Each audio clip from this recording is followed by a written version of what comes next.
Hello मेरे प्यारे दोस्तों, एक बार फिर आपके अंदर बैठी आत्मा जो परम पिता परमात्मा भगवान अल्लाह वाहिगुरु गॉड कुछ भी नाम दे लो, सबका रूप वही है, सब तेरे अंदर ही है।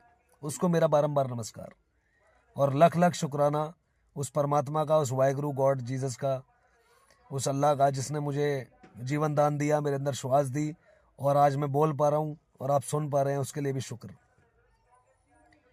दोस्तों, एक छोटा सा भाव आपको बताता हूँ।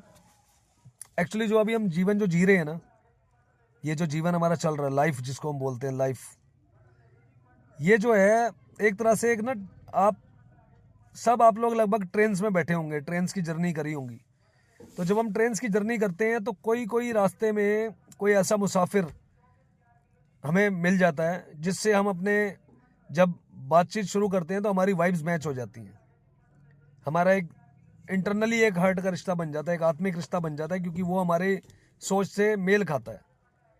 लेकिन हम उससे खूब बातें करते हैं, अपने घर परिवार की भी कर लेते हैं, अच्छी बुरी अंदर बाहर की सारी बात करते हैं। लेकिन अचानक वो बोलता है चलो ठीक है, अच्छा जी मेरा स्टेशन आ गया। वो उतर जाता है। तो जब वो उतर जाता है तो उतरते उतरते हम उससे इतना दिल मिल जाता है, हम कहते चलो यार भाई नंबर शेयर कर ले, थोड़ा टच में रहना, कभी फिर जिंदगी में मुलाकात होगी तो बातचीत करते रहेंगे। लेकिन जब वो उतर जाता है तो हमें इतना दुख नहीं होता उसके जाने का, क्योंकि हमें पता है कि वो एक मुसाफिर था, रास्ते में हमें मिला था, उसका स्टेशन आ गया, वो उतर गया। और हम ये भी जानते हैं कि कुछ देर बाद मेरा भी फाइनल स्टेशन, जो भी स्टेशन के लिए मैंने टिकट लिया वो आएगा, तो मेरे को भी जाना है, मुझे भी उतर जाना है। सेम हमारी लाइफ है। हमारी लाइफ के अंदर जो हमारे प्रारब्ध कह लो या हमारे कर्मों के हिसाब से जो परिवार मिला, जो समाज मिला, जो धर्म मिला, जो देश मिला, वहाँ पे जिन लोगों को हमारा रिश्तेदार बनाया भगवान ने, कोई भी रिश्ता, दोस्ती का हो, प्यार मोहब्बत का हो, बीवी का हो, बच्चों का हो, माँ बाप का हो, चाचा चाची, कुछ भी आ गया उसमें, सारे रिश्ते आ गए। तो वो जो सारे रिश्ते हमारे जीवन में परमात्मा ने डाले हैं ना, वो एक जर्नी है लाइफ की। और उस जर्नी के अंदर जब हमसे कोई छूट जाता है, हमसे अलग हो जाता है, तो हमें दुख होता है, परेशानी होती है, क्योंकि हम ये भूल जाते हैं कि ये जो लाइफ है, जो ये जीवन है, इसमें कोई चीज़ परमानेंट नहीं है। आज उसका स्टेशन आया, वो उतर गया, उसकी जीवन यात्रा पूरी हुई, वो निकल गया। मेरी भी होनी है। अगर मेरा अपना आज कोई चला गया मुझे छोड़ के, उसकी श्वास परमात्मा ने रोक दी, उसका रास्ता बीच में, उसका सफर पूरा हो गया, वो उतर गया। बट एक दिन ऐसा आएगा कि मेरा भी सफर का जब एंड हो जाएगा तो मुझे भी उतर के जाना पड़ेगा। तो जिसको ये बात समझ में आ गई कि देयर इज नथिंग परमानेंट, कोई भी चीज इस पूरी दुनिया के अंदर परमानेंट नहीं है। हर चीज जो है ट्रांसफरेबल है, हर चीज अपनी जगह छोड़ देती है, हर चीज अपना समय पूरा करके निकल खत्म हो जाती है। तो ऐसे ही हमारे आसपास के जो रिश्ते, जो आसपास के हमारे सगे संबंधी, या जिससे हम कितना भी मोह करें या ना करें, उसको अपना स्टॉप आने पे उतरना ही उतरना है। और हमें सिर्फ ये याद रखना है कि अगर आज उसका स्टॉप आया, वो उतर गया, ठीक है, हमने अपने उसके साथ सारी फीलिंग शेयर करी, हमारी वाइब्स मैच करती थी, हमारा रिश्ता बन गया, उससे कुछ भी हो गया, बट उसको जाना ही था। और मैं भी यहाँ परमानेंट नहीं हूँ, जिस दिन मेरा नंबर आएगा मुझे भी छोड़ के जाना पड़ेगा सबको। तो जिसको ये समझ आ गया, समझ लो उसकी गॉड होम जर्नी स्टार्ट हो गई। वो इतना प्रत्यक्ष हो गया, वो इतना लाइव हो गया, वो इतना सुलझ गया कि इन सारे मोह ममता से और ये आसक्तियों से, इच्छाओं की, ये सारी चीजें उसके मन से उतर जाती हैं। और जीवन इतना सरल हो जाता है, इतना आनंदित हो जाता है कि फिर ना किसी के जीवन में आ जाने से कोई फूल जाओगे, खुशी हो जाएगी, ना किसी के चले जाने से टूट जाओगे। पता है रोल प्ले है, पता है ट्रेन की यात्रा है, सफर चल रहा है जीवन का। जीवन के सफर में कोई आएगा जीवन में, कोई चला जाएगा। कभी कभी आपने देखा होगा, अचानक कितने साल तक किसी इंसान से आप कभी जिंदगी में मिले नहीं, देखा नहीं, कुछ नहीं किया, लेकिन अचानक से वो आपकी जिंदगी में कभी एंट्री करता है और पता नहीं आपके लिए क्या से क्या कर जाता है। तो ये जीवन है दोस्तों। यहाँ जीवन में जिसने कोई अगले पिछले जन्मों का कोई आपका कर्जा है, अगले पिछले जन्मों का आपसे कोई रिलेशन है, वो आपको इस जन्म में फिर आपको कहीं ना कहीं किसी न किसी रूप में मिलेगा। और जब जीवन उसका खत्म हो जाएगा, तो क्योंकि परमानेंट नहीं था, तो उसकी कहानी खत्म। जिस दिन हमारी कहानी खत्म होनी होगी, हमारे श्वास निकल जाएंगे, हमारी कहानी खत्म हो जाएगी। जीवन ऐसे ही चलता रहेगा दोस्तों। तो इस जीवन को थोड़ा समझिए, कुछ भी यहाँ परमानेंट नहीं है, सब टेम्परेरी है। जो दिखाई दे रहा है माया की सारी चीज़ें टेम्परेरी हैं। परमानेंट सिर्फ एक ही चीज़ है, वो है सत्य, वो है तत्व, वो है भगवान। और भगवान क्या है? वर्तमान। अभी जो श्वास चल रही है वही जीवन है।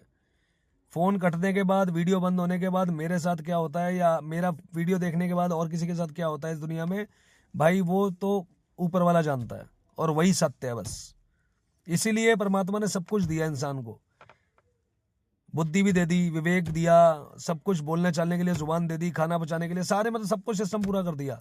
लेकिन एक जन्म और एक मरण यानी कि समय काल अपने हाथ में रखा है परमात्मा ने, क्योंकि परमात्मा को पता था कि ये इंसान के अंदर इतनी बुद्धि विवेक मैंने डाल दी, इसको इतना अहंकार हो जाएगी जैसे सब कुछ मैं कर रहा हूं, तो क्यों ना इसको सब दिया जाए, पूरा अहंकारी बनाया जाए, लेकिन ये बात इससे छुपाई जाए कि कब तूने आना है और कब जाना है, कहाँ आना है और कहाँ जाना है, ये नहीं पता चलेगा।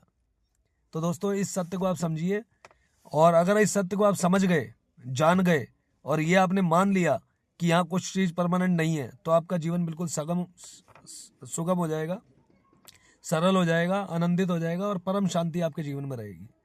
फिर ज़्यादा आप टूटोगे नहीं किसी चीज़ से, ज़्यादा दुखी नहीं होगे, और जब दुखी होना बंद हो जाओगे तो वैसी मौज आ गई, मस्त हो गए। तो दोस्तों मस्ती में जियो, आनंद से जियो, कुछ नहीं यहाँ किसी का कोई जाने वाला, ना इसी से यहाँ से कोई किसी से कोई ले जाने वाला है। आपका किसी ने कुछ छीन लिया तो पिछले जन्म में आपसे उसने छीना होगा, बराबर हो गए साहब। आपने किसी के 10,000 रुपये देने थे पिछले जन्म के, वो इस जन्म में आके आपसे मक्कारी से, चालाकी से कोई चीज़ बेच के खरीद के आपसे ले गया, ख़त्म बात, बराबर हो गए साहब। क्यों जन्म मरण में फंसते हो दोबारा? क्यों सोचते हो कि मेरा वो कुछ ले गया? भाई मेरा यहाँ कुछ नहीं है, मेरा मुझ में कुछ भी नहीं है, जो कुछ है सो तेरा। जब पैदा हुआ तब मेरे ज़िंदगी में 10 लाख रुपए मैंने कभी सुने भी नहीं थे। 10 लाख होता क्या है? 5 साल तक 10 लाख, 10 साल तक, 15 साल तक जब थोड़ा पढ़ने लगे, समझ आने लगी, विवेक हो गया, बुद्धि नौकरी हो गई, तो हमें लाखों की गिनती समझ में आ गई।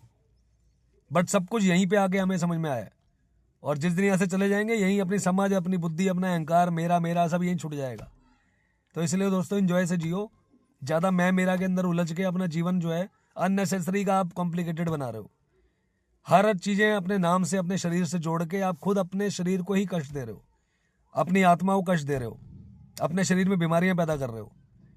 आधी से ज़्यादा आपके शरीर की बीमारियां, आधी से ज़्यादा आपके शरीर की पाचन क्रियाएं, आपका बीपी, आपका शुगर, आपका कोलेस्ट्रॉल, सब कुछ कंट्रोल हो जाएगा जिस दिन आप तू और तेरा पे चल पड़ेंगे। नुकसान हुआ भाई तेरा ही हूँ, तूने ही किया है। फायदा हो गया, तूने मेरे अंदर कुछ देखा होगा, दे दिया, ना देगा तो कोई बात नहीं। तो जिस दिन ये सोच हो जाएगी तू और तेरा वाली, उस दिन मैं मेरा की बीमारी आपके अंदर से खत्म हो जाएगी और आप परम आनंद को प्राप्त होगे। तो दोस्तों आनंदित रहो, खुश रहो, स्वस्थ रहो, मस्त रहो। मेरा एक ही आपको जो है मेरी तरफ से एक आपको ट्रिक दे रहा हूँ, अच्छा आपको आनंदित जीवन जीने का, कि मस्त रहो, स्वस्थ रहो, फिर देखो आप जिंदगी का कितना आनंद आता है जीने का। तो मस्ती से जियो दोस्तों, आनंद से जियो। यहाँ कोई किसी से कुछ नहीं ले रहा, कोई किसी को कुछ नहीं दे रहा, सब अपने अपने कर्मों का अपने अपना हिस्सा, अगला पिछला जन्म सब बराबर हिसाब किताब चल रहा है यहाँ पे, और कुछ नहीं है। बस बैलेंस शीट बराबर रखनी है। परमात्मा ये चाहता है कि अगर पिछले जन्म में किसी से कुछ मार के आया तो इस जन्म में दे दियो उसको, बराबर हो जाएगा साहब। तो वो आपको बैलेंस शीट उसकी बिल्कुल बराबर चलती है, वो कभी भी किसी चीज़ को जो है ऊपर नीचे नहीं कर सकता। ज़्यादा गर्मी भी नहीं दे रहा हमें, ज़्यादा ठंड भी नहीं दे रहा, बराबर कर रहा है। गर्मी में गर्मी, सर्दी में सर्दी। अगर मई के महीने में कहीं पे बर्फ़ गिर जाए ना तो हाहाकार मच जाए इस दुनिया के अंदर। तो इस बातों को समझो दोस्तों, सब कुछ हुक्म से हो रहा है, हुक्म में रहो, आनंदित रहो। एक बार फिर आपके अंदर बैठी आत्मा को नमस्कार।